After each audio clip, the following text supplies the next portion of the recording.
Hello everyone. In the previous modules that we have talked about, what have we talked about? Responsibilities as a student, as a citizen. So what were the subtopics that we talked about or we got enlightened about was national and global citizenship. Then we had talked about fundamental duties and democratic values. Then we had also seen how we can be an ethical student. How does honesty in academics help us? We also talked about the digital behavior that we have. And then we went on to see how personally responsible are we for a good civic life. Yes, so all these important factors, what did they do? They basically taught us how to be social responsible. They taught us how constitutional values and duties work for our benefit, for the benefit of the nation, so that we live well, we strive well. And then how ethically alert we are, how ethically grounded we are. Do we even respect things and patterns? So, with that capped up, the next module that we delve into is practicing values, integration, and reflection. So, the lesson 6.1 that we begin, what is it going to tell us is that value, conflicts, and real life, how they are united, how they are intertwined, and how they affect your life decision making. Does it actually help? How does it help? Living in harmony? Will it help you? We've been talking about harmony, we've been talking about peace, we've been talking about happiness. And then it also will help us to understand, to practice better orientation, better skill, better knowledge, the decision making aspect of it. So let's see, how does it affect us? What does it matter? Value conflicts are a pervasive and often challenging aspect of real life decision making. They occur when an individual or group faces a choice between alternatives that are justified by two or more deeply held but incompatible values. So, here what they are saying is that a value can be at conflict. And how can it be at conflict? When we have less of compatibility, when things do not go in tandem, or we are fail to justify two or more deeply held values, means which we think are close, but again there may be some disparity, some upheaval in them.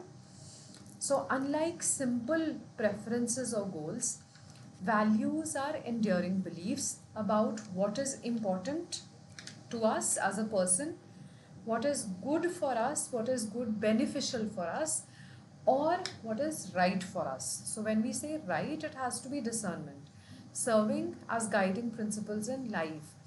So we are looking at a much larger picture. We are not just talking about a situation.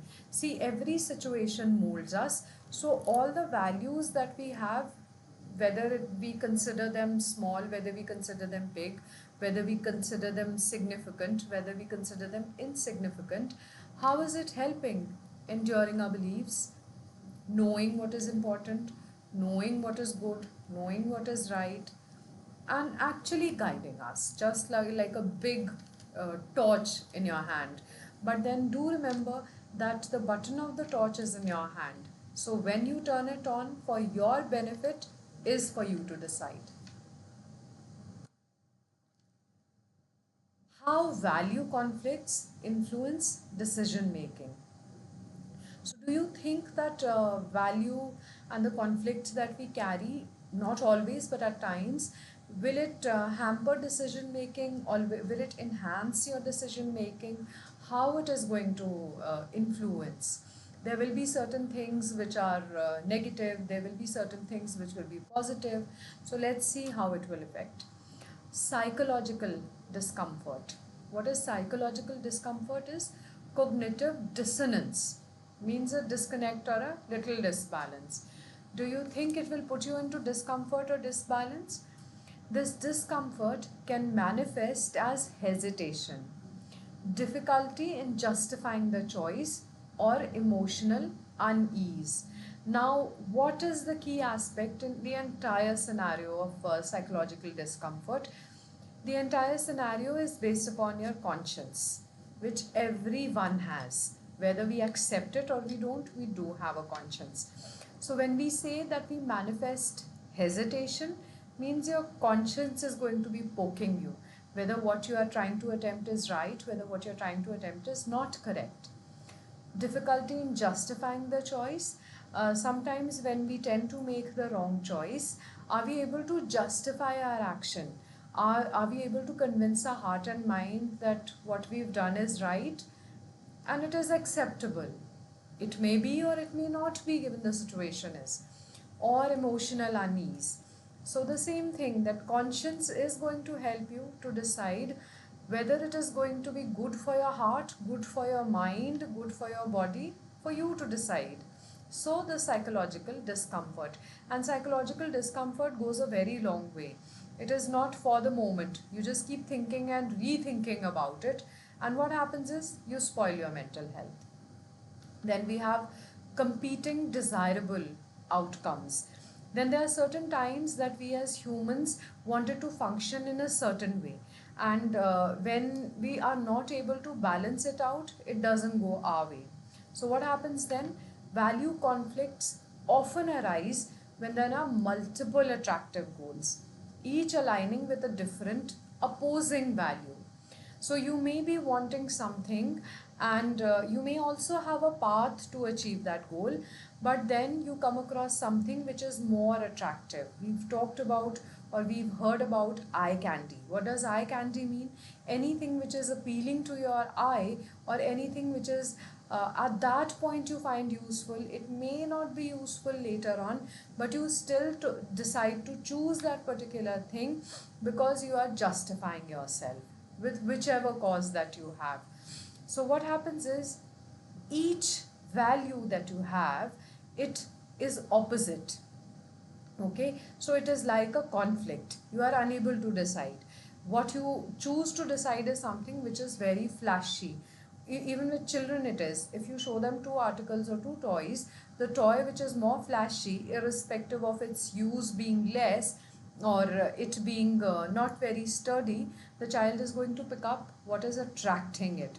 Later on, it may not have a shelf life, but then one has to decide very carefully so that you do not land up into any psychological discomfort later on. Difficulty in compromising. We have a hard time adjusting once we have made the choice. It is human nature because we always have the urge or the want for more. Because values are so fundamental, compromising on a value can feel like a personal betrayal or a ethical compromise. So we are consoling our heart sometimes, even if our brain very smartly tells us, okay, that is right, please go ahead. But then we are trying to console our heart. Okay, dude, this time let it happen. The next time it will be different, or the next time it will be better, or the heart will be listened to and the brain will be compromised. So here, that is what we are talking about, a personal betrayal.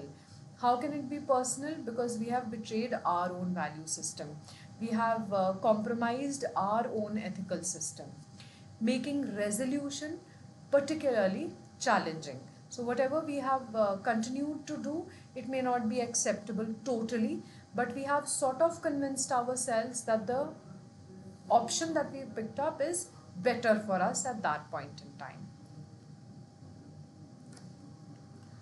Intensified conflict. We already talked about a little conflict there about the psychological discomfort. This is intensified conflict. So, value conflicts tend to be intense, they are grave and emotionally charged because they touch upon deep beliefs and aspects of identity. When we associate ourselves with a particular set of attitude, when we associate ourselves with a particular set of character, then this conflict happens. So we are unable to associate, or we are unable to dissociate ourselves with the event that just has happened. When values are perceived as sacred, and non-negotiable.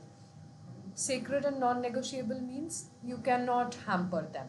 You don't want to touch or you don't want to rig that particular system, create an upheaval for yourself, a discomfort for yourself. The conflict can escalate significantly. It can put you into trouble, it can put your mind into trouble, it can probably not let you sleep, not let you eat, not conduct yourself well. So it can be to that very tangent also if not handled very well. Impact on well being. How does it affect your well being?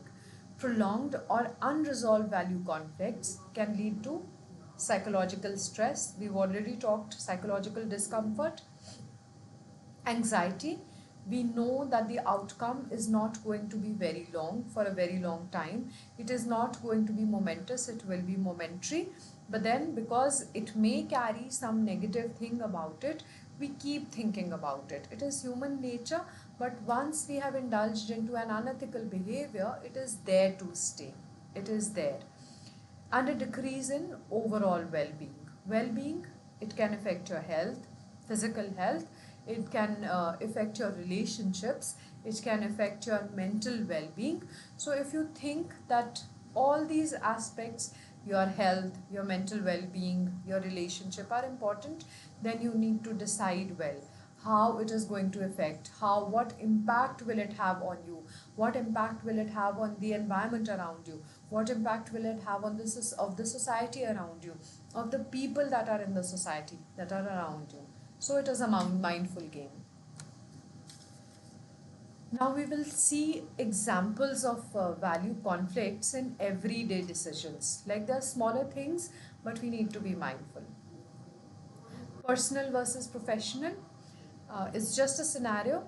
A marketing manager is asked to use misleading statistics, misleading figures in an ad campaign, conflicting their value of honesty with professional expectations and loyalty to the company.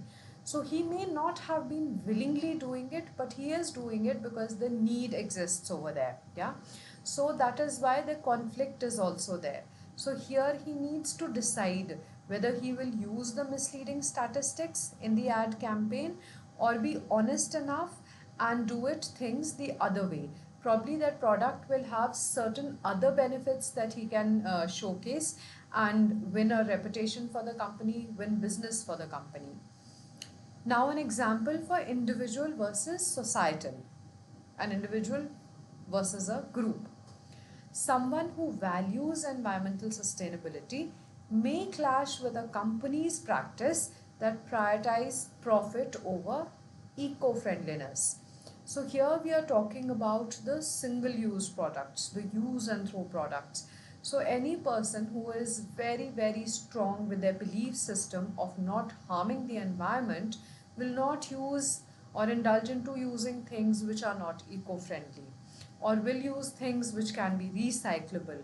So you, that person obviously will work in a balance with itself and the society. It will not never promote a company which is practicing a use and throw policy, because it can, we have already in previous modules read that what use and throw or what not recycling can lead to. It can lead to landfilling. Landfilling is very dangerous, it is very harmful. So just not to push that side of it, the person lives well, decides well, has a healthier way of living, has a healthier approach. The next is short term versus long term. Now, sometimes we do things just for some time, little time. The effectiveness is less. Sometimes the effectiveness is more. So, choosing between immediate gratification, like if a child is throwing a tantrum and you just give a child a chocolate, it is going to spoil the habit of the child, but momentarily the child will remain quiet. So, is it good for the child? No, it isn't. The parent might find it very convenient to hush the child, but in the longer run, every time the child would want something, it will be very easy. It will be very easy for the child to throw a tantrum to get away with it, acquire the project. But is it helping him to learn, to accept, to modulate, to be adjustable? No. What are the examples? Spending money on a luxury item. Maybe we don't even need it at that point in time, but just because it is enticing, we delve into it. And long term financial security. Example is saving for the retirement. So, do you think that indulging in luxury at that point in time is more important, or saving for retirement is more important? Just now, some of us may have varied thoughts about it, but if you progress it nicely, if you program it nicely, saving for the retirement would be a very wise idea. How about family situations? A child's parents want them to take over the family business, but the child has a strong desire to pursue a different passion, leading to a conflict between loyalty, tradition, and self direction. So, what does the child do then? What will you do then? So, such situations have to be very delicately handled. You have to be very decisive in it, and you have to actually see what is the long term benefit of it, how you are going to reap continuous benefit out of it. How about self reflection and identification now? How do we do it? Identify your core values. We've all had a value system. All of us have different values. We know how to use our values. Recognize the conflict, the disparity that we've just talked about, whether it is psychological, whether it is mindful, not mindful. Assess the sacredness. Means, is it even good to happen? Communication and empathy. Is it going to help anybody? Is it going to help you? Active listening. Are we opening our ears and listening and picking up what we are supposed to, instead of understanding whatever we want out of it? Open communication, transparent communication system, nothing which is hidden, nothing which has a cover over it. Showing empathy again, how we empathize with ourselves, how we empathize with another person which is around us. So ultimately, navigating value conflicts in real life requires self awareness, emotional intelligence, and a willingness to engage in thoughtful consideration and communication, both internally and with others. So, that is what a value system holds for us. That is when we will not have any conflict with our inner self, with our well being, with our mindfulness. Why? When we are self aware, when we are emotionally intelligent, when we are willing to understand, we are willing to modify ourselves. So, with that comes the end of lesson 6.1. I'm sure you have gathered enough information to judge, live a valued life with less of conflict, to make real life decisions easier for you to handle, for you to have a better well being. Thank you.